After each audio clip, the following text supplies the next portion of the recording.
جرازا من هذه الجهه كذلك لافودار وجرازا هيتام هنالك متواجدين، وانتاخر الامل حتى جرازا اصيب وحتى جرازا اسقط ارضا وايفان بنقطتين لكتيبه الواسك. هي بدات الماكينه تشتغل وعليك الان سينتهي كل شيء. والواسك باسم جينيوس يقسم بان الموضوع لن ينتهي ابدا. والواسك لسكه الانتصارات عائده الى الفا. دير بالك الله الله الله الله، حتى الريفنز دخل على الخط واصاب ابن الالفا. والواسك هنالك ما زال منتظر. هو الكلير فيجن وصل هذا المكان، وهنا الهيلي سبورت غادروا كما شاهدنا، وحتى الالفا استسلم للكلير، وانها للمره الثانيه على التوالي. الالفا هنالك يستسلمون. وما الذي يحدث مشاهدي الكرام؟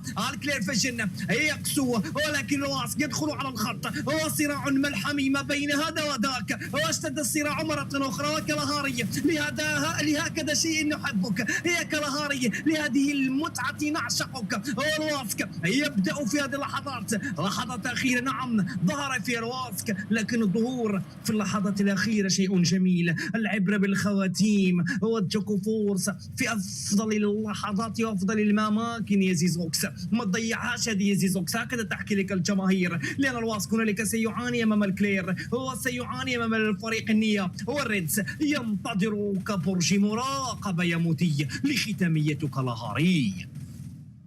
نعم في هذه اللحظات الواسك يا سادة أريد من جهة أخرى يسترجع الماضي ويحضرها في الحاضر في هذه اللحظات ب 11 كيل بقيادة جون نوكر مع كيل مجنونة يا ولد. سيناريو قد يكون موجود في هذه اللحظات، وبالتالي في انتظار جنون اللعبة. نعم عندك الواسك يضرب في هذه اللحظات صالح من أجل البويا، يتخلص من فريق ريد واحد ورا الثاني. جون قد يكون باي، جون الامر الوحيد لفريق الريدز، وبالتالي وانت في هذه اللحظات الافضليه تمشي الواسك كامل متكامل. الواسك نعم مشاهدينا الكرام، الواسك من مكان الى اخر. الواسك لعبها صح، التركيز العالي في المباراه دي. نعم مشاهدينا الكرام ينجح فيها فريق الواسك حتى الان في الختام. الفريق الوحيد يا ساده الكامل متكامل باربع عناصر يحضر. نعم زيزوكس يتم يكسو في هذه اللحظات صديق لمس عدو اليوم بعد ما كان يلعب للواسك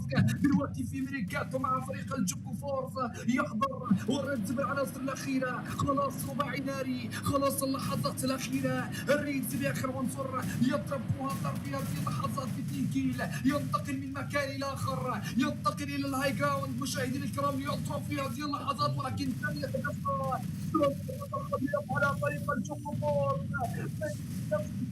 قوة وقربنا جمال، وقربنا جمال الجمال والفويا لصالح فريق الجوكو فورس اللي بثلاث عناصر فقط قدر ان هو يخطف البويا من فريق الواسك في اللحظات الاخيره، وقدر ان هو يبوش صح.